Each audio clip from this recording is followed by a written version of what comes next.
पंजाबी खबरों के इस खास बुलेटिन पंजाब इस वेले देख रहे दर्शकों का स्वागत है।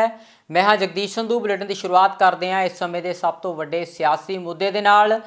भाखड़ा ब्यास मैनेजमेंट बोर्ड नूं लैके केंद्र सरकार वालों जो फैसला किया गया उस फैसले नूं लैके पंजाब भर के आगुआं वालों इसका विरोध किया जा रहा है। कांग्रेस और श्रोमणी अकाली दल वालों इसका विरोध तो किया ही जा रहा है, इस दे नाल संयुक्त किसान मोर्चा वालों भी इसका विरोध करने का ऐलान किया गया है। नंगल विच कांग्रेसी आगुआं वालों भाखड़ा ब्यास मैनेजमेंट बोर्ड दे विच केंद्र वालों की गई तब्दीली नूं लैके विरोध प्रदर्शन किया गया है।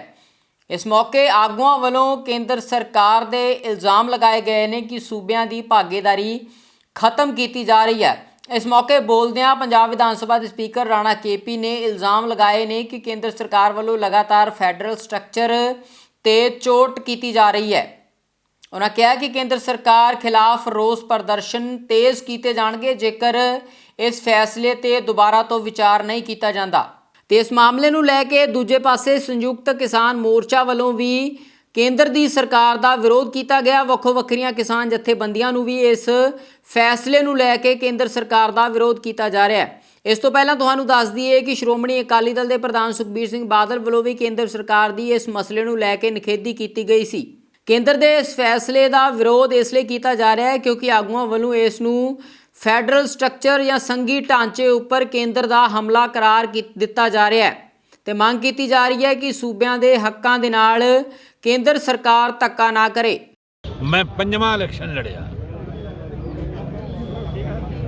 इन इलैक्शन लड़िया गल लोक कचहरी च है, हले फैसला 10 नूं होना है। मैं आरोपों की गल करदा, जिथों तक आरोपी का सवाल है ये जग जानदा, इस गल चों कोई नहीं मुकरदा कि वो कांग्रेस पार्टी दे नाल जुड़िया रहा। नंबर 1 ये भी गल है कि वो कांग्रेस पार्टी का कदे अहुदेदार नहीं रहा। कह रही है कि वो ब्लॉक मैं कह रहा, मैं उहदे खैर की नहीं गल करदा, वो कोई बाइबल नहीं है जो वो कहेगा वो होएगा। मैं कह रहा कांग्रेस पार्टी के केवल 2 ब्लाक है संविधान के तौर पे, एक नंगल एक आनंदपुर। गोलनी ब्लॉक नहीं है कांग्रेस। अपने आप को कोई प्रधान कह लो, कोई दिल खुश कर लवे, जो मर्जी कर लो, वो कदे भी कांग्रेस पार्टी का अहुदेदार नहीं रहा। लेकिन वो कांग्रेस पार्टी का हमदर्द रहा, जुड़िया रहा। लेकिन उहदियां कालियां करतूतां दी मैं भरपूर निंदा करदा और अगे मैनू बोलना भी आंदा, मैनू उच्चा बोलना भी आंदा, मैनू कई कुछ होर भी करना आंदा। लेकिन मैं इस करके चुप है कि इहदे च साडियां कुछ बच्चियां दी इज्जत इन्वॉल्व है।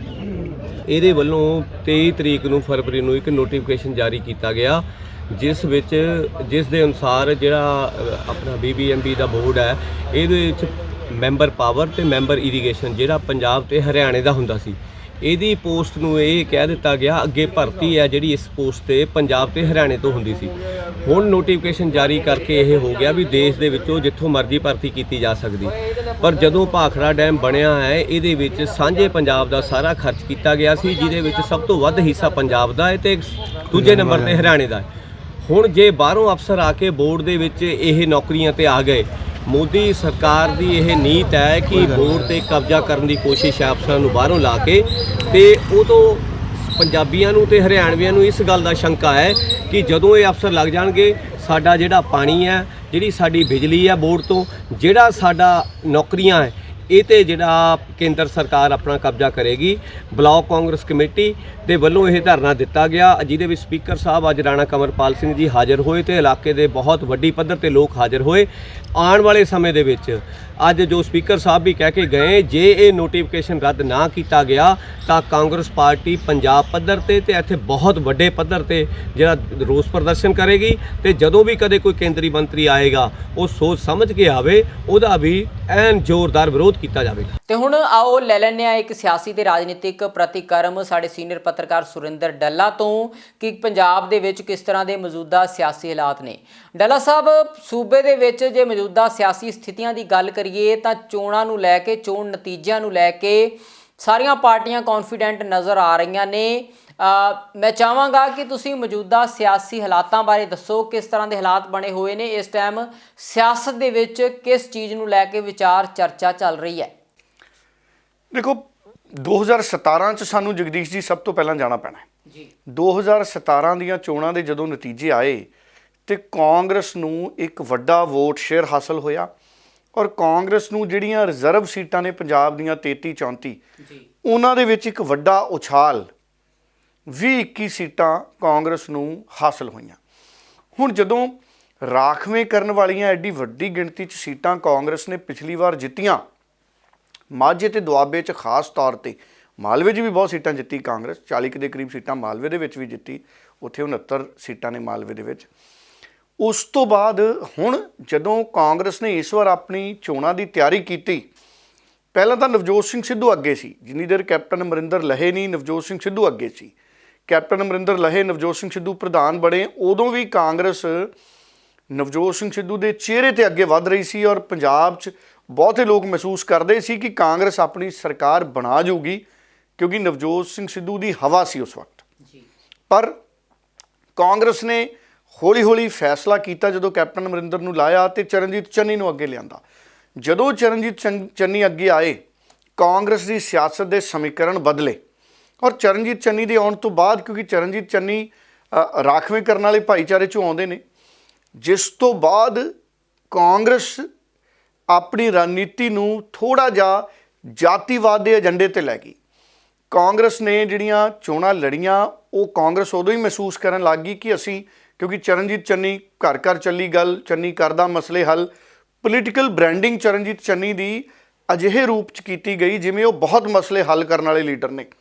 ਹਾਲਾਂਕਿ ਕੋਈ ਬਹੁਤੇ ਮਸਲੇ ਉਹਨਾਂ ਨੇ ਹੱਲ ਨਹੀਂ ਕੀਤੇ। ਬਿਜਲੀ ਦਾ ਮੁੱਲ ਹੀ 3 ਰੁਪਏ ਘਟਾਇਆ ਸੀ ਤੇ ਪੁਰਾਣੇ ਕਈ ਬਿਜਲੀ ਦੇ ਬਿੱਲ ਬਕਾਏ ਮਾਫ ਕੀਤੇ ਸੀ, ਪਰ ਉਹ ਜਿਹੜੇ ਚਰਨਜੀਤ ਚੰਨੀ ਦੇ ਕੰਮ ਸੀ ਨਾ, ਉਹ ਨਵਜੋਤ ਸਿੰਘ ਸਿੱਧੂ ਦੇ ਟਵੀਟ ਸੀ ਕੈਪਟਨ ਅਮਰਿੰਦਰ ਨੂੰ ਕਿ ਬਿਜਲੀ ਦਾ ਮੁੱਲ ਘਟਾਓ, ਬਿਜਲੀ ਮਾਫ ਕਰੋ ਗਰੀਬ ਲੋਕਾਂ ਦੀ, ਉਹ ਉਸ ਤਰੀਕੇ ਦੀਆਂ ਮੰਗਾਂ ਸੀ।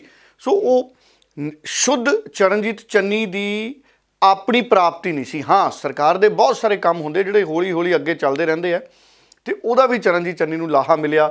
ਲਾਲ ਲਕੀਰ ਵਾਲੇ ਫੈਸਲੇ ਹਰ ਸਰਕਾਰ ਕਰਦੀ ਰਹੀ। ਕੱਚੇ ਮੁਲਾਜ਼ਮਾਂ ਨੂੰ ਪੱਕੇ ਕਰ ਦਿਆਂਗੇ, ਅਕਾਲੀ ਵੀ ਹਾਰਨ ਤੋਂ ਪਹਿਲਾਂ ਕਹਿੰਦੇ ਸੀ, ਫਿਰ ਹਾਰ ਗਏ। ਕਹਿਣ ਦਾ ਮਤਲਬ ਹੈ ਕਿ ਜਦੋਂ ਚਰਨਜੀਤ ਚੰਨੀ ਇੱਕ ਆਮ ਆਦਮੀ ਦੀ ਇਮੇਜ ਕਿ ਮੈਂ ਸਧਾਰਨ ਆ, ਮੈਂ ਟੈਂਟ ਲਾਉਂਦਾ ਰਿਹਾ, ਹੈ ਨਾ, ਵੀ ਮੈਂ ਮੰਜੇ ਵੀ ਬੁਣ ਲੈਣਾ, ਇਹੋ ਜਿਹੀਆਂ ਗੱਲਾਂ ਜਦੋਂ ਚਰਨਜੀਤ ਚੰਨੀ ਦੀਆਂ ਸਧਾਰਨ ਆਈਆਂ, ਲੋਕਾਂ ਨੂੰ ਲੱਗਿਆ ਵੀ ਚਰਨਜੀਤ ਚੰਨੀ ਵੀ ਇਹ ਸਾਰੇ ਕੰਮ ਕਰ ਲੈਂਦਾ। ਤੇ ਉਦੋਂ ਕਾਂਗਰਸ ਨੇ ਆਪਣੀ ਰਣਨੀਤੀ ਬਦਲ ਕੇ ਚਰਨਜੀਤ ਚੰਨੀ ਦੇ ਭਾਈਚਾਰੇ 'ਤੇ ਕੇਂਦਰਿਤ ਕਰਤੀ ਔਰ ਇਹ ਪੇਸ਼ ਕਰਨ ਦੀ ਕੋਸ਼ਿਸ਼ ਕੀਤੀ ਗਈ ਕਿ ਚਰਨਜੀਤ ਚੰਨੀ ਇੱਕ ਗਰੀਬ ਆਦਮੀ ਨੇ, ਗਰੀਬ ਪਰਿਵਾਰ 'ਚੋਂ ਉੱਠੇ ਨੇ ਔਰ ਅਸੀਂ ਇਸ ਭਾਈਚਾਰੇ ਨੂੰ ਪਹਿਲੀ ਵਾਰੀ ਅਸੀਂ ਮੁੱਖ ਮੰਤਰੀ ਦੀ ਨੁਮਾਇੰਦਗੀ ਦਿੱਤੀ। ਐਸਸੀ ਭਾਈਚਾਰੇ ਨੂੰ ਪਹਿਲੀ ਵਾਰੀ ਅਸੀਂ ਨੁਮਾਇੰਦਗੀ ਦਿੱਤੀ। ਉਧਰ ਯੂਕਰੇਨ ਤੇ ਰੂਸ ਦੇ ਦਰਮਿਆਨ ਤਣਾਅ ਲਗਾਤਾਰ ਬਰਕਰਾਰ ਹੈ। ਰੂਸੀ ਫੌਜਾਂ ਅਜੇ ਵੀ ਯੂਕਰੇਨ ਦੇ ਵਿੱਚ ਮੌਜੂਦ ਨੇ ਅਤੇ ਹਮਲੇ ਕੀਤੇ ਜਾ ਰਹੇ ਨੇ। ਰੂਸੀ ਫੌਜਾਂ ਵੱਲੋਂ ਯੂਕਰੇਨ ਦੇ ਆਮ ਨਾਗਰਿਕ ਦੇਸ਼ ਤੋਂ ਬਾਹਰ ਵੱਲ ਨੂੰ ਦੌੜ ਰਹੇ ਨੇ ਅਤੇ ਸੁਰੱਖਿਅਤ ਥਾਵਾਂ ਤੇ ਸ਼ਰਨ ਲੈ ਰਹੇ ਨੇ। ਉਧਰ ਯੂਕਰੇਨ ਦੇ ਵਿੱਚ ਕਈ ਭਾਰਤੀ ਵਿਦਿਆਰਥੀ ਅਤੇ ਭਾਰਤੀ ਵਸਿੰਦੇ ਵੀ ਫਸੇ ਹੋਏ ਨੇ, ਜਿਨ੍ਹਾਂ ਦੀ ਸੁਰੱਖਿਅਤ ਘਰ ਵਾਪਸੀ ਦੇ ਲਈ ਕੇਂਦਰ ਸਰਕਾਰ ਵੱਲੋਂ ਆਪਣੇ 4 ਮੰਤਰੀਆਂ ਨੂੰ ਵੱਖੋ ਵੱਖਰੇ ਯੂਰਪੀ ਦੇਸ਼ਾਂ ਦੇ ਵਿੱਚ ਭੇਜਿਆ ਗਿਆ ਤਾਂ ਜੋ ਉੱਥੇ ਫਸੇ ਭਾਰਤੀ ਵਿਦਿਆਰਥੀਆਂ ਤੇ ਭਾਰਤੀ ਵਸਿੰਦਿਆਂ ਨੂੰ ਵਾਪਸ ਭਾਰਤ ਲਿਆਂਦਾ ਜਾ ਸਕੇ। ਕੇਂਦਰ ਸਰਕਾਰ ਵੱਲੋਂ ਜਨਰਲ VK ਸਿੰਘ ਨੂੰ ਪੋਲੈਂਡ ਭੇਜਿਆ ਗਿਆ ਹੈ, ਜੋ ਯੂਕਰੇਨ ਤੋਂ ਪੋਲੈਂਡ ਪਹੁੰਚ ਰਹੇ ਭਾਰਤੀਆਂ ਦੀ ਭਾਰਤ ਵਾਪਸੀ ਦੇ ਲਈ ਪ੍ਰਬੰਧ ਕਰਨਗੇ। ਉਧਰ ਕੇਂਦਰੀ ਮੰਤਰੀ ਹਰਦੀਪ ਪੁਰੀ ਵੀ ਹੰਗਰੀ ਜਾ ਰਹੇ ਨੇ ਅਤੇ ਜੋਤਿਰਾਦਿੱਤਿਆ ਸਿੰਧਿਆ ਵੀ ਰੋਮਾਨੀਆ ਜਾਣਗੇ। ਕਿਰਨ ਰਿਜੂ ਨੂੰ ਸਲੋਵਾਕੀਆ ਭੇਜਿਆ ਗਿਆ ਤਾਂ ਜੋ ਇਹਨਾਂ ਸਾਰੇ ਦੇਸ਼ਾਂ ਦੇ ਵਿੱਚ ਪਹੁੰਚ ਕੇ ਭਾਰਤੀਆਂ ਦੀ ਸੁਰੱਖਿਅਤ ਘਰ ਵਾਪਸੀ ਦਾ ਰਾਹ ਪੱਧਰਾ ਕੀਤਾ ਜਾ ਸਕੇ। ਸੋ ਕੇਂਦਰ ਸਰਕਾਰ ਵੀ ਆਪਣੇ ਵੱਲੋਂ ਉੱਥੇ ਫਸੇ ਭਾਰਤੀਆਂ ਦੀ ਸੁਰੱਖਿਅਤ ਘਰ ਵਾਪਸੀ ਦੇ ਲਈ ਪੂਰਾ ਯੋਗਦਾਨ ਪਾ ਰਹੀ ਹੈ। ਹਾਲਾਂਕਿ ਸੋਸ਼ਲ ਮੀਡੀਆ ਤੇ ਕਈ ਭਾਰਤੀ ਵਿਦਿਆਰਥੀਆਂ ਵੱਲੋਂ ਅਜਿਹੇ ਮੈਸੇਜ ਪੋਸਟ ਕੀਤੇ ਗਏ ਨੇ, ਜਿਸ ਤੋਂ ਯੂਕਰੇਨ ਦੇ ਵਿੱਚ ਫਸੇ ਭਾਰਤੀਆਂ ਦੇ ਲਈ ਚਿੰਤਾ ਹੋ ਜਾਣਾ ਲਾਜ਼ਮੀ ਹੈ। ਸੋ ਲਗਾਤਾਰ ਵਿਦਿਆਰਥੀਆਂ ਵੱਲੋਂ ਵੀ ਅਪੀਲ ਕੀਤੀ ਜਾ ਰਹੀ ਹੈ ਭਾਰਤ ਸਰਕਾਰ ਨੂੰ ਕਿ ਜਲਦ ਤੋਂ ਜਲਦ ਉਹਨਾਂ ਨੂੰ ਉੱਥੋਂ ਬਾਹਰ ਕੱਢਣ ਦੇ ਲਈ ਪ੍ਰਬੰਧ ਕੀਤੇ ਜਾਣ। ਭਾਰਤ ਦੇ ਵੱਖੋ ਵੱਖਰੇ ਕਈ ਸੂਬਿਆਂ ਦੇ ਵਿਦਿਆਰਥੀ ਅਤੇ ਆਮ ਨਾਗਰਿਕ ਯੂਕਰੇਨ ਦੇ ਵਿੱਚ ਫਸੇ ਹੋਏ ਨੇ। ਪੰਜਾਬ ਦੇ ਵੀ ਕਾਫੀ ਵਿਦਿਆਰਥੀ ਅਜਿਹੇ ਨੇ ਜੋ ਯੂਕਰੇਨ ਦੇ ਵਿੱਚ ਅਜੇ ਫਸੇ ਹੋਏ ਨੇ ਅਤੇ ਭਾਰਤ ਵਾਪਸੀ ਦਾ ਇੰਤਜ਼ਾਰ ਕਰ ਰਹੇ ਨੇ। ਸੋਸ਼ਲ ਮੀਡੀਆ ਤੇ ਵੀ ਕਈ ਵਿਦਿਆਰਥੀਆਂ ਵੱਲੋਂ ਪੋਸਟਾਂ ਪਾਈਆਂ ਗਈਆਂ ਨੇ ਕਿ ਸਰਕਾਰ ਜਲਦ ਤੋਂ ਜਲਦ ਉਹਨਾਂ ਨੂੰ ਬਾਹਰ ਕੱਢਣ ਦਾ ਉਪਰਾਲਾ ਕਰੇ। ਉਧਰ ਪੰਜਾਬ ਦੇ ਵਿੱਚ ਵਿਦਿਆਰਥੀਆਂ ਦੇ ਮਾਪਿਆਂ ਦਾ ਚਿੰਤਾ ਦੇ ਨਾਲ ਬੁਰਾ ਹਾਲ ਹੈ। ਮਾਪਿਆਂ ਵੱਲੋਂ ਮੰਗ ਕੀਤੀ ਜਾ ਰਹੀ ਹੈ ਕਿ ਜਲਦ ਤੋਂ ਜਲਦ ਕੇਂਦਰ ਸਰਕਾਰ ਵਿਦਿਆਰਥੀਆਂ ਨੂੰ ਵਾਪਸ ਭਾਰਤ ਲਿਆਉਣ ਦਾ ਪ੍ਰਬੰਧ ਕਰੇ। ਮੋਗਾ ਦੇ ਵਿੱਚ ਵੀ ਵਿਦਿਆਰਥੀਆਂ ਦੇ ਪਰਿਵਾਰ ਆਪਣੇ ਬੱਚਿਆਂ ਦੀ ਵਤਨ ਵਾਪਸੀ ਦੀ ਉਡੀਕ ਕਰ ਰਹੇ ਨੇ। ਪਰਿਵਾਰਾਂ ਵੱਲੋਂ ਸਰਕਾਰ ਨੂੰ ਲੋੜੀਂਦੇ ਉਪਰਾਲੇ ਕਰਨ ਦੀ ਅਪੀਲ ਕੀਤੀ ਗਈ ਹੈ। ਵਿਦਿਆਰਥੀਆਂ ਦੇ ਪਰਿਵਾਰਾਂ ਦੇ ਵਿੱਚ ਚਿੰਤਾ ਦਾ ਮਾਹੌਲ ਦੇਖਣ ਨੂੰ ਮਿਲ ਰਿਹਾ ਹੈ। ਰੀਤ ਜੀ, ਤੁਹਾਡੀ ਬੇਟੀ ਪਤਾ ਲੱਗਿਆ ਯੂਕਰੇਨ ਦੇ ਵਿੱਚ ਹੈ ਜੀ। ਹਾਂਜੀ ਤੇ ਕੀ ਨਾਮ ਹੈ, ਕਿੰਨੇ ਸਾਲਾਂ ਤੋਂ ਉੱਥੇ ਕੀ ਕਰਦੀ ਪਈ ਹੈ ਜੀ? ਨਿਤਾਸ਼ਾ ਚੌਧਰੀ ਨਾਮ ਹੈ ਜੀ ਤੇ MBBS ਕਰ ਰਹੀ, ਫਾਈਨਲ ਈਅਰ ਹੈ, ਸਟੂਡੈਂਟ ਹੈ। ਤੇ ਤੁਹਾਡੀ ਲਾਸਟ ਗੱਲ ਕਦੋਂ ਹੋਈ ਸੀ? ਬੇਟੀ ਕਿਹੜੇ ਹਾਲਾਤਾਂ ਦੇ ਵਿੱਚ ਹੈ, ਕੀ ਕਹਿਣਾ ਜੀ ਉਹਦਾ? ਉਹ ਕਹਿੰਦੀ ਪਾਪਾ ਜੀ ਫਸੇ ਹੋਏ ਆ, ਪਰ ਖਾਣਾ ਹਾਲੇ ਤੱਕ ਤਾਂ ਮਿਲ ਰਿਹਾ, ਮੇਰੇ ਕੋਲ ਹੈਗਾ, ਪਰ ਮੈਨੂੰ ਜਲਦੀ ਤੋਂ ਕਢਾਓ। ਕੀ ਨਾਮ ਕੀ ਤੁਹਾਡਾ ਜੀ? ਸੰਦੀਪ ਕੁਮਾਰ ਹੈ ਜੀ। ਸੰਦੀਪ ਜੀ, ਪਤਾ ਲੱਗਿਆ ਵੀ ਤੁਹਾਡੀ ਬੇਟੀ ਵੀ ਯੂਕਰੇਨ ਦੇ ਵਿੱਚ ਫਸੀ ਹੋਈ ਹੈ। ਸਾਰੀ ਜਾਣਕਾਰੀ ਦਿਓ, ਕੀ ਕਰ ਰਹੀ ਹੈ ਉੱਥੇ, ਕਿੰਨੇ ਸਾਲਾਂ ਤੋਂ ਹੈ ਜੀ, ਤੇ ਕੀ ਲੇਟੈਸਟ ਕੀ ਪੋਜੀਸ਼ਨ? ਉਹ MBBS ਮੈਡੀਕਲ ਦਾ ਕਰ ਰਹੀ ਜੀ, MBBS ਡਾਕਟਰੀ ਕਰ ਰਹੀ ਹੈ ਤੇ 4 ਸਾਲ ਤੋਂ ਉੱਥੇ ਹੈ ਜੀ। ਹਰ ਸਾਲ ਉਹ ਵੈਸੇ ਆਉਂਦੀ ਹੈ ਜੀ, 2 ਮਹੀਨੇ ਛੁੱਟੀਆਂ ਹੁੰਦੀਆਂ ਉਹਨਾਂ ਨੂੰ ਜੀ ਜੂਨ 'ਚ, ਤੇ 2 ਮਹੀਨੇ ਛੁੱਟੀਆਂ 'ਚ ਹੁੰਦੇ ਆ ਜੀ। ਹੁਣ ਵੀ ਉਹਨਾਂ ਨੇ ਆਉਣਾ ਸੀਗਾ ਤੇ ਅੱਜ ਸੰਡੇ ਦੀ ਫਲਾਈਟ ਸੀ ਉਹਨਾਂ ਦੀ, ਕਿਉਂਕਿ ਪਿਛਲੇ ਸੰਡੇ ਅਸੀਂ ਉਹਨਾਂ ਦੀ ਫਲਾਈਟ ਕਰਾਈ ਸੀ ਤੇ ਪਰ ਉੱਥੇ ਜੰਗ ਲੱਗਣ ਨਾਲ ਉੱਥੇ ਬੱਚਿਆਂ ਦਾ ਕਹਿੰਦਾ ਮਤਲਬ ਸਾਰੀਆਂ ਫਲਾਈਟਾਂ ਕੈਂਸਲ ਹੋ ਗਈਆਂ ਜੀ। ਯੂਕਰੇਨ ਦੇ ਵਿੱਚ ਫਸੇ ਹੋਏ ਭਾਰਤੀ ਨਾਗਰਿਕਾਂ, ਵਿਦਿਆਰਥੀਆਂ ਅਤੇ ਯੂਕਰੇਨ ਦੇ ਆਮ ਨਾਗਰਿਕਾਂ ਦੇ ਹੱਕ ਦੇ ਵਿੱਚ ਵੱਖੋ ਵੱਖਰੇ ਧਾਰਮਿਕ ਸਥਾਨਾਂ ਦੇ ਵਿੱਚ ਅਰਦਾਸ ਬੇਨਤੀ ਕੀਤੀ ਜਾ ਰਹੀ ਹੈ ਤਾਂ ਜੋ ਭਾਰਤੀਆਂ ਦੀ ਸੁਰੱਖਿਅਤ ਵਾਪਸੀ ਹੋ ਸਕੇ ਅਤੇ ਯੂਕਰੇਨ ਵਾਸੀਆਂ ਦਾ ਵੀ ਕੋਈ ਜਾਨੀ ਨੁਕਸਾਨ ਨਾ ਹੋਵੇ। ਲਗਾਤਾਰ ਗੁਰਦੁਆਰਾ ਸਾਹਿਬਾਨਾਂ ਅਤੇ ਮੰਦਿਰਾਂ ਦੇ ਵਿੱਚ ਅਤੇ ਹੋਰ ਧਾਰਮਿਕ ਸਥਾਨਾਂ ਦੇ ਵਿੱਚ ਵੀ ਲੋਕਾਂ ਵੱਲੋਂ ਅਰਦਾਸ ਕੀਤੀ ਜਾ ਰਹੀ ਹੈ। ਦਿੱਲੀ ਵਿਖੇ ਗੁਰਦੁਆਰਾ ਸ਼੍ਰੀ ਬੰਗਲਾ ਸਾਹਿਬ ਵਿਖੇ ਵੀ ਅਜਿਹੀ ਅਰਦਾਸ ਬੇਨਤੀ ਕੀਤੀ ਗਈ ਤਾਂ ਜੋ ਭਾਰਤੀ ਵਿਦਿਆਰਥੀ ਸਹੀ ਸਲਾਮਤ ਆਪਣੇ ਘਰ ਵਾਪਸ ਪਹੁੰਚ ਸਕਣ। ਨਰਮੇ ਦੀ ਖਰਾਬ ਹੋਈ ਫਸਲ ਦਾ ਮੁਆਵਜ਼ਾ ਨਾ ਦੇਣ ਦੇ ਇਲਜ਼ਾਮ ਲਗਾਉਂਦਿਆਂ ਕਿਸਾਨਾਂ ਵੱਲੋਂ ਰੋਸ ਪ੍ਰਦਰਸ਼ਨ ਕੀਤਾ ਗਿਆ। ਕਿਸਾਨਾਂ ਨੇ ਸੂਬਾ ਸਰਕਾਰ ਦੇ ਉੱਪਰ ਇਲਜ਼ਾਮ ਲਗਾਏ ਨੇ ਕਿ ਸਰਕਾਰ ਵੱਲੋਂ ਵਾਅਦਾ ਕੀਤਾ ਗਿਆ ਸੀ ਕਿ ਨਰਮੇ ਦੀ ਖਰਾਬ ਹੋਈ ਫਸਲ ਦਾ ਮੁਆਵਜ਼ਾ ਉਹਨਾਂ ਨੂੰ ਦਿੱਤਾ ਜਾਵੇਗਾ, ਪਰ ਇਸ ਉੱਤੇ ਅਮਲ ਨਹੀਂ ਕੀਤਾ ਗਿਆ। ਕਿਸਾਨਾਂ ਨੇ ਚੇਤਾਵਨੀ ਦਿੱਤੀ ਹੈ ਕਿ ਜਦੋਂ ਤੱਕ ਨਰਮੇ ਦੀ ਫਸਲ ਦਾ ਸਹੀ ਮੁਆਵਜ਼ਾ ਨਹੀਂ ਮਿਲਦਾ ਉਹ ਪ੍ਰਦਰਸ਼ਨ ਜਾਰੀ ਰੱਖਣਗੇ। ਇਹ ਮੁੱਖ ਮੰਗਾਂ ਸਾਡੀਆਂ ਜੋ ਕਿਸਾਨਾਂ ਦੇ ਮੁਆਵਜ਼ੇ ਦੇ ਪੈਸੇ ਪੈਣੇ ਸੀ, ਕਿਸਾਨਾਂ ਦਾ ਜਿਹੜਾ ਨਰਮਾ ਖਰਾਬ ਹੋਇਆ ਸੀਗਾ ਉਹ ਗੁਲਾਬੀ ਸੁਨੇ ਖਰਾਬ ਕਰਤਾ ਸੀ। ਸਰਕਾਰ ਨੇ 17,000 ਰੁਪਇਆ ਭਰੋਸਾ ਦਿੱਤਾ ਵੀ ਸਾਰੇ ਕਿਸਾਨਾਂ ਨੂੰ ਪਾਵਾਂਗੇ ਜਿਹਦੇ ਨਰਮਾ ਬੀਜਿਆ ਹੋਇਆ, ਪਰ ਕਿਸਾਨਾਂ ਦੇ ਕਿੰਨਾ ਟਾਈਮ ਹੋ ਗਿਆ ਤਾਂ 3-4 ਮਹੀਨੇ ਹੋ ਗਏ, ਪਰ ਅੱਜ ਤੱਕ ਕਿਸਾਨਾਂ ਦਾ ਕੋਈ ਪੈਸਾ ਨਹੀਂ ਪਿਆ। ਜਿਸ ਕਿਸਾਨਾਂ ਦੇ ਵਿੱਚ ਪਿੰਡਾਂ ਦੇ ਵਿੱਚ ਪੈ ਗਏ, ਕੁਛ ਰਹਿ ਗਏ, ਜਿਹੜੇ ਰਹਿ ਗਏ ਉਹ ਕਿਸਾਨ ਬਿਲਕਦੇ ਵੀ ਸਾਡੇ ਕਿਉਂ ਨਹੀਂ ਪਏ। ਪਰ ਇਹਦੇ ਵਿੱਚ ਨਾਲ ਜਿਹੜੇ ਮਜ਼ਦੂਰਾਂ ਦੇ ਪੈਸੇ, ਨਾ ਮਜ਼ਦੂਰਾਂ ਦੇ ਪੈਸੇ ਆਏ ਨੇ, ਇਸ ਕਰਕੇ ਇਹ ਵੱਡਾ ਧਰਨਾ ਰੱਖਿਆ ਅੱਜ ਅਸੀਂ ਦੇ ਬਾਹਰ ਲੈ ਕੇ ਵੀ ਪੂਰਾ ਹੀ ਰੋਸ ਪ੍ਰਦਰਸ਼ਨ ਕਰਾਂਗੇ ਵੀ ਕਿਸਾਨਾਂ ਦੇ ਸਾਰੇ ਦੇ ਪੈਸੇ ਪਾਏ ਜਾਣ। ਧਰਨਾ ਤਾਂ ਵੀਰੇ ਕੋਈ ਰਾਹ ਹੀ ਨਹੀਂ ਦੇ ਰਿਹਾ, ਵੱਧ ਕਸੂਰ ਪਟਵਾਰੀ ਦਾ ਸਿੱਧੇ ਮੱਥੇ।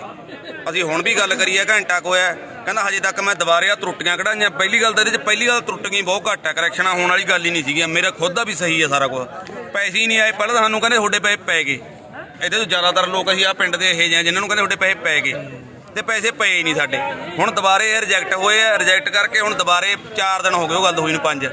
ਜੋ ਗੁਲਾਬੀ ਸੁੰਡੀ ਕਾਰਨ ਨਰਮੇ ਦਾ ਨੁਕਸਾਨ ਹੋਇਆ, ਸਰਕਾਰ ਵੱਲੋਂ ਉਸ ਦਾ 17,000 ਰੁਪਏ ਕਿੱਲਾ ਮੁਆਵਜ਼ਾ ਲਾਇਆ ਗਿਆ ਸੀ। ਜੇ ਕਹਿ ਦਈਏ ਤਾਂ ਮੁਆਵਜ਼ਾ ਲਾਲਣ ਦੀ ਤਰੀਕ 10ਵੇਂ ਮਹੀਨੇ ਦੀ ਹੈ ਤੇ ਅੱਜ ਜੇ ਕਹਿ ਦਈਏ ਵੀ ਅੱਜ ਦੂਜਾ ਮਹੀਨਾ ਵੀ ਟੱਪਣ ਨੂੰ ਹੈ, ਤੀਜਾ ਸ਼ੁਰੂ ਹੋਣ ਵਾਲਾ ਹੈ। ਜੇ ਤੱਕ ਕਿਸਾਨਾਂ ਦੇ ਪੈਸੇ ਵੱਡੇ ਹਿੱਸੇ ਦੇ ਰਹਿੰਦੇ ਹੈ ਤਾਂ ਸਰਕਾਰ ਦੇ ਅਧਿਕਾਰੀਆਂ ਨੂੰ ਮਿਲਿਆ ਜਾਂਦਾ ਹੈਗਾ ਤਾਂ ਉਹਨਾਂ ਤੋਂ ਕੱਲਾ ਭਰੋਸੇ ਮਿਲਦੇ ਨੇ। ਹੁਣ ਜਿਹੜੇ ਭਰੋਸੇ ਹੈ ਉਹ ਕੱਲੇ ਭਰੋਸੇ, ਜੇ ਕਹਿ ਦਈਏ ਲੋਕ ਉਹਦੇ ਭਰੋਸਿਆਂ ਨਾਲ ਨਾ ਚਾਹ ਗੁੜਾਉਂਦਾ ਹੈ, ਨਾ ਉਹਨਾਂ ਦਾ ਚੁੱਲ੍ਹਾ ਚੱਲਦਾ ਹੈ। ਸੋ ਅਸੀਂ ਭਰੋਸੇ ਸੁਣ ਜਿਹੜੇ ਸਰਕਾਰ ਦੇ ਅਧਿਕਾਰੀ ਉਹਨਾਂ ਦੇ ਹੱਕ ਚੁੱਕੇ ਹਾਂ। ਇਸ ਲਈ ਆ ਜਿਹੜੇ ਬੈਠੇ ਹੈ ਕਿਸਾਨ ਤੇ ਮਜ਼ਦੂਰ, ਇਹ ਆਪਦੇ ਨਰਮੇ ਦੀ ਮਾਰ ਦੇ ਪੈਸੇ ਲੈਣ ਆਏ ਹੈ। ਜਿੰਨਾ ਚਿਰ ਸਰਕਾਰ ਇਹਨਾਂ ਦੇ ਖਾਤਿਆਂ 'ਚ ਪੈਸੇ ਨਹੀਂ ਪਾਉਂਦੇ ਉਹਨਾਂ ਚਿਰ ਜਾਣਾ ਇੱਥੋਂ ਸਾਡਾ ਨਾਮੁਮਕਿਨ ਹੈ। ਚਾਹੇ ਸੰਘਰਸ਼ ਲੰਮਾ ਹੁੰਦਾ ਹੈ, ਜਿੰਨਾ ਵੀ ਲੰਮਾ ਹੁੰਦਾ ਹੈ, ਅਸੀਂ ਪੈਸੇ ਪਵਾ ਕੇ ਜਾਵਾਂਗੇ। ਉਧਰ ਹਰਿਆਣਾ ਤੋਂ ਕਾਂਗਰਸੀ ਵਿਧਾਇਕ ਕਿਰਨ ਚੌਧਰੀ ਵੱਲੋਂ ਪ੍ਰੈਸ ਕਾਨਫਰੰਸ ਕਰਕੇ ਸੂਬੇ ਦੀ ਸਰਕਾਰ ਦੇ ਉੱਪਰ ਤਿੱਖਾ ਸਿਆਸੀ ਨਿਸ਼ਾਨਾ ਵਿੰਨਿਆ ਗਿਆ। ਇਸ ਮੌਕੇ ਉਹਨਾਂ ਨੇ ਨੁਕਸਾਨੀਆਂ ਫਸਲਾਂ ਦੇ ਮੁਆਵਜ਼ੇ ਦੀ ਵੀ ਮੰਗ ਕੀਤੀ ਹੈ। ਕਿਰਨ ਚੌਧਰੀ ਨੇ ਮੀਡੀਆ ਨਾਲ ਗੱਲਬਾਤ ਕਰਦਿਆਂ ਕਿਹਾ ਹੈ ਕਿ ਸਰਕਾਰ ਸਹੀ ਢੰਗ ਦੇ ਨਾਲ ਗਿਰਦਾਵਰੀ ਕਰਾਵੇ ਅਤੇ ਸਰਕਾਰ ਦੇ ਉੱਪਰ ਉਹਨਾਂ ਨੇ ਗਰੀਬ ਵਿਰੋਧੀ ਹੋਣ ਦੇ ਇਲਜ਼ਾਮ ਵੀ ਲਗਾਏ ਨੇ। ਇਸ ਮੌਕੇ ਉਹਨਾਂ ਨੇ ਭਾਖੜਾ ਬਿਆਸ ਮੈਨੇਜमेंट बोर्ड ਦੇ मुद्दे ਤੇ ਲੈ ਕੇ ਵੀ अपनी चिंता का इजहार किया। कल जो है मैंने सुबह सुबह दौरा जो है इन हलकों के करे, 2 दर्जन से भी ज़्यादा गांव के जो है मैंने दौरे करे और किसान भाइयों से वहाँ पे बातचीत करी और मुझे बड़ी तकलीफ़ हुई ये बात उनकी सुनकर कि किस तरह से जो है पहले ही इतना ज़बरदस्त तरीके से प्रताड़ित थे और अब जो है ये मौसम के कहर से भी जो है उनका पूरी की पूरी फसलें पूरी तरह से नष्ट हो गई हैं और पूरी तरह से हताश नज़र आए कि सरकार की तरफ से कोई मदद उनको मिलती नहीं है। उन्होंने मुझे बताया कि 2020 की भी इसी तरह से फसल ख़राब हुई थी ओलावृष्टि से और उस समय स्पेशल गिरदावरी के ऑर्डर भी करे गए थे, लेकिन उसके बावजूद जो है कपास की जो फसल थी उसका मुआवजा जो है किसानों को नहीं मिला। तो इस बारी भी जो है जब हमने ये मांग करी है कि स्पेशल गिरदावरी करी जाए, उसकी गिरदावरी के तो ऑर्डर्स हो गए हैं, लेकिन ये गिरदावरी इस तरह से करवाते हैं जो किसानों ने बताया कि नुकसान जो है उसको 75% से कम दिखाया जाए। अगर 75% से कम दिखाया जाता है तो फिर मुआवजा वहाँ पे नहीं दिया जाता। दूसरा बात ये है कि जो फसल है सरसों की ख़राब हुई है, गेहूँ की ख़राब हुई है और उसके साथ साथ मूली की जो है फसल वो भी पूरी तरह से बिछ गई है। अब सरसों जो है आज के दिन उसका जो रेट है बाज़ार के अंदर करीब 7,000-8,000 के बीच प्रति क्विंटल जो है उसका रेट था बिकने का और गेहूं का भी जो है अच्छा रेट था और साथ ही साथ मूली का जो ये जो दाने ये जो सीड उगते हैं उनका रेट है 10-12 हज़ार रुपये प्रति क्विंटल। तो ये हम मांग करते हैं कि कम से कम जो है जो मुआवजा है सरकार जो है सरसों की फसल जहाँ पे हुई है वहाँ पे पूरा 100% नहीं 200% जो है नुकसान हुआ है, इतना ज़बरदस्त नुकसान हुआ है कि वहाँ पे कम से कम क्योंकि किसान की लागत और सारा कुछ लगा के जो है 70,000 रुपये प्रति एकड़ जो है वो बिल्कुल लाजमी है, वो इनको मिलना चाहिए और 50,000 रुपये प्रति एकड़ जो है उन किसानों भाइयों को मिले जो जिनकी गेहूँ की फसल ख़राब हुई है। ਤੇ ਉਧਰ ਯੂਕਰੇਨ ਦੇ ਵਿੱਚ ਕਈ ਭਾਰਤੀ ਵਿਦਿਆਰਥੀ ਫਸੇ ਹੋਏ ਨੇ। ਵਿਦਿਆਰਥੀਆਂ ਦੇ ਹੱਕ ਦੇ ਵਿੱਚ ਮਾਨਸਾ ਵਿਖੇ ਰੋਸ ਪ੍ਰਦਰਸ਼ਨ ਕੀਤਾ ਗਿਆ। ਲੋਕਾਂ ਨੇ ਮੰਗ ਕੀਤੀ ਹੈ ਕਿ ਸਰਕਾਰ ਜਲਦ ਤੋਂ ਜਲਦ ਭਾਰਤੀ ਜੋ ਯੂਕਰੇਨ ਦੇ ਵਿੱਚ ਫਸੇ ਹੋਏ ਨੇ ਉਹਨਾਂ ਨੂੰ ਵਾਪਸ ਲਿਆਉਣ ਦੀ ਕਾਰਵਾਈ ਕਰੇ। ਤੁਹਾਨੂੰ ਦੱਸ ਦਈਏ ਰੂਸ ਦੇ ਯੂਕਰੇਨ ਉੱਪਰ ਕੀਤੇ ਗਏ ਹਮਲੇ ਨੂੰ ਲੈ ਕੇ ਕਈ ਜਗ੍ਹਾ ਤੇ ਇਸ ਦਾ ਵਿਰੋਧ ਵੀ ਕੀਤਾ ਜਾ ਰਿਹਾ ਹੈ। ਵੱਖੋ ਵੱਖਰੇ यूरोपी देशों अमरीका ते होर कई मुल्कों के विच इस हमले नूं लैके लोगों के विच नाराज़गी है अते रूस दे विच भी अजिहे प्रदर्शन देखे गए ने ते हुण पंजाब दे विच भी अजिहा प्रदर्शन होया है। इस प्रदर्शन दे विच लोकां वल्लों रूस दे इस हमले का विरोध किया जा रहा है। भारत सरकार तो भी मांग की जा रही है कि जल्द तो जल्द यूक्रेन दे विच फसे हुए भारतीय नागरिकों की सही सलामत भारत वापसी करवाई जाए। ਅਸੀਂ ਅੱਜ ਇੱਥੇ ਸੀਪੀਆਈ ਐਮਐਲਏ ਲਿਬਰੇਸ਼ਨ ਆਈਸਾ ਤੇ ਆਰਬਾਈ ਦੇ तमाम ਜਿਹੜੇ ਪੀੜਤ ਪਰਿਵਾਰ ਨੇ ਜਿਨ੍ਹਾਂ ਦੇ ਬੱਚੇ ਉੱਥੇ ਫਸੇ ਹੋਏ ਨੇ ਉਹਨਾਂ ਵੱਲੋਂ ਅਸੀਂ ਪ੍ਰੋਟੈਸਟ ਕਰ ਰਹੇ ਹਾਂ। ਇੱਕ ਪਾਸੇ ਅਸੀਂ ਜਿਹੜੀ ਜੰਗਬੰਦੀ ਅਸੀਂ ਚਾਹੁੰਦੇ ਹਾਂ ਕਿ ਜੰਗ ਬੰਦ ਹੋਣੀ ਚਾਹੀਦੀ ਤੇ ਦੂਸਰੇ ਪਾਸੇ ਅਸੀਂ ਮੋਦੀ ਸਰਕਾਰ ਨੂੰ ਅਪੀਲ ਕਰਦੇ ਹਾਂ ਕਿ ਉੱਥੇ ਜਿਹੜੇ ਫਸੇ ਹੋਏ ਵਿਦਿਆਰਥੀ ਨੇ ਉਹਨਾਂ ਨੂੰ ਆਪਦਾ ਸਪਸ਼ਟ ਸਟੈਂਡ ਲੈਂਦਿਆਂ ਹੋਇਆਂ ਉਹਨਾਂ ਨੂੰ ਵਾਪਸ ਲਿਆਂਦਾ ਜਾਵੇ। ਦੂਸਰੀ ਗੱਲ ਜਿਹੜੀ ਹੈ ਕਿ ਉਹਨਾਂ ਬੱਚਿਆਂ ਨੂੰ ਖਾਣ ਪੀਣ ਆ ਜਿਹੜਾ ਉਹਨਾਂ ਦਾ ਸਾਰਾ ਸਮਾਪਤ ਹੋ ਚੁੱਕਿਆ ਪਰ ਛੋਟੇ ਛੋਟੇ ਦੇਸ਼ਾਂ ਨੇ ਵੀ ਆਪਦੇ ਸਪਸ਼ਟ ਸਟੈਂਡ ਲਏ ਨੇ ਆਪਦੇ ਵਿਦਿਆਰਥੀਆਂ ਨੂੰ ਉੱਥੇ ਵੱਸਦੇ ਨਾਗਰਿਕਾਂ ਨੂੰ ਕੰਮ ਕਰਦੇ ਨਾਗਰਿਕਾਂ ਨੂੰ ਸੁਰੱਖਿਅਤ ਆਪਦੇ ਦੇਸ਼ਾਂ ਦੇ ਵਿੱਚ ਲੈ ਆਏ। ਲਗਭਗ ਅੱਜ ਅਸੀਂ ਆਲ ਇੰਡੀਆ ਸਟੂਡੈਂਟ ਐਸੋਸੀਏਸ਼ਨ ਆਈਸਾ ਇਨਕਲਾਬੀ ਨੌਜਵਾਨ ਸਭਾ ਤੇ ਸੀਪੀਐਮ ਲਿਬਰੇਸ਼ਨ ਵੱਲੋਂ ਜੋ ਵਿਸ਼ਵ ਦਾ ਤੀਜਾ ਵਿਸ਼ਵ ਯੁੱਧ ਬਣਾਉਣ ਦੀਆਂ ਕੋਸ਼ਿਸ਼ਾਂ ਕਰ ਰਹੀਆਂ ਆਂ ਵਿਸ਼ਵ ਦੀਆਂ ਤਾਕਤਾਂ ਉਹਨਾਂ ਦੇ ਖਿਲਾਫ ਅੱਜ ਰੋਸ ਪ੍ਰਦਰਸ਼ਨ ਕਰ ਰਹੇ ਹਾਂ ਕਿਉਂਕਿ 25,000 ਦੇ ਕਰੀਬ ਸਾਡੇ ਨੌਜਵਾਨ ਵਿਦਿਆਰਥੀ ਜਿਹੜੇ ਯੂਕਰੇਨ ਦੇ ਵਿੱਚ ਫਸੇ ਹੋਏ ਨੇ ਬਹੁਤ ਮੁਸੀਬਤਾਂ ਝੱਲ ਕੇ ਉਹ ਦੇਸ਼ ਤੱਕ ਪਹੁੰਚਣ ਦੀਆਂ ਕੋਸ਼ਿਸ਼ਾਂ ਕਰ ਰਹੇ ਨੇ ਬਾਰਡਰਾਂ ਤੱਕ ਕਰ ਰਹੇ ਨੇ ਪਰ ਸਾਡੀ ਭਾਰਤ ਦੀ ਸਰਕਾਰ ਵੀ ਉਹਨਾਂ ਨੂੰ ਉੱਥੋਂ ਲਿਆਉਣ 'ਚ ਨਾਕਾਮਯਾਬ ਹੋ ਰਹੀ ਹੈ। ਅੱਜ ਅਸੀਂ ਜੀ CPI-ML ਲਿਬਰੇਸ਼ਨ ਵੱਲੋਂ ਤੇ all India student association RYA ਵੱਲੋਂ ਪੂਰੇ ਪੰਜਾਬ ਦੇ ਅੰਦਰ ਪ੍ਰੋਟੈਸਟ ਕਰ ਰਹੇ ਹਾਂ ਇਸ ਸਵਾਲ ਨੂੰ ਲੈ ਕੇ ਵੀ ਯੂਕਰੇਨ ਦੇ ਅੰਦਰ ਜਿਹੜੀ ਨਹੱਕੀ ਜੰਗ ਦੇ ਵਿੱਚ ਉਸ ਦੇਸ਼ ਨੂੰ ਝੋਕਿਆ ਜਾ ਰਿਹਾ, ਉੱਥੋਂ ਦੇ ਲੋਕ ਤਬਾਹ ਹੋ ਰਹੇ ਨੇ ਆਪਦੇ ਨਿੱਜੀ ਮਫਾਦਾਂ ਦੇ ਲਈ। ਜਿਹੜੀ ਇੱਥੋਂ ਦਾ ਅਮਰੀਕਾ ਤੇ ਉਧਰ ਰਸ਼ੀਆ ਉਸ ਜੰਗ ਦੀ ਭੱਠੀ ਝੋਕਿਆ, ਉਹ ਜੰਗ ਖਤਮ ਹੋਣੀ ਚਾਹੀਦੀ ਹੈ। ਤੇ ਦੂਜਾ ਸਵਾਲ ਆ ਜਿਹੜਾ ਸਾਡਾ 25,000 ਸਟੂਡੈਂਟ ਮਤਲਬ ਉੱਥੇ ਪੜ੍ਹਾਈ ਕਰਨ ਗਿਆ ਸੀ, ਉਹ ਮਾਈਨਸ 3 ਡਿਗਰੀ ਸੈਂਟੀਗ੍ਰੇਡ ਦੇ ਉੱਤੇ ਬਾਰਡਰਾਂ ਦੇ ਉੱਤੇ ਲਾਠੀ ਚਾਰਜਾਂ ਦਾ ਸਾਹਮਣਾ ਕਰ ਰਿਹਾ, ਖਾਣ ਪੀਣ ਨੂੰ ਨਹੀਂ ਉਹਨਾਂ ਦੇ ਕੋਲੇ। ਭਾਰਤ ਸਰਕਾਰ ਜਿਹੜੀ ਇਸ ਮਤਲਬ ਮਸਲੇ ਦੇ ਵਿੱਚ ਬੁਰੀ ਤਰ੍ਹਾਂ ਫੇਲ ਰਹੀ ਆ ਕੂਟਨੀਤਿਕ ਮਾਮਲੇ ਦੇ ਵਿੱਚ, ਵੀ ਉਹਨਾਂ ਵਿਦਿਆਰਥੀਆਂ ਨੂੰ ਤੁਰੰਤ ਕੱਢਣ ਦਾ ਇੰਤਜ਼ਾਮ ਕਰੇ।